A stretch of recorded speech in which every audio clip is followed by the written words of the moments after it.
وینا کے عالمی فورم پر وزیر اعظم پاکستان کا وہ دبنگ خطاب جس نے پوری دنیا کو جھنجھوڑ کر رکھ دیا ہے۔ ناظرین، اقوام متحدہ کے زیر اہتمام خصوصی تقریب سے خطاب کرتے ہوئے وزیر اعظم شہباز شریف نے دنیا کو خبردار کر دیا ہے۔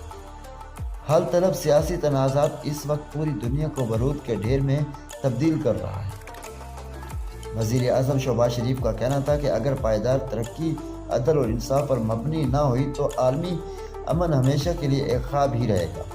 انہوں نے دنیا کو یاد دلایا ہے کہ پاکستان جیسے ترقی پذیر ممالک موسمیاتی تبدیلیوں کی بھاری قیمت ادا کر رہا ہے، جبکہ ان کا اس بحران میں کوئی قصور نہیں ہے۔ 2026 کے تباہ کن سیلاب کی مثال دیتے ہوئے انہوں نے واضح کیا ہے کہ یہ آفات انسانی سلامتی کی جڑوں سے کھوکھلا کر رہا ہے۔ اس دور کے دوران پاکستان اور اقوام متحدہ کے درمیان تاریخی معاہدوں پر بھی دستخط ہوئے، جن میں کینسر کے علاج کے لیے انمول اسباب عالمی ایٹمی ایجنسی کے درمیان تعاون شامل ہے۔ وینا میں موجود بین الاقوامی تنظیموں کے سربراہان پاکستان کے فعال سفارتکاری اور نوجوان آبادی کے صلاحیتوں کو زبردست خراج تحسین پیش کیا۔ آج کا یہ دن عالمی سطح پر پاکستان کی بڑی سفارتکاری جیت قرار دیا جا رہا ہے۔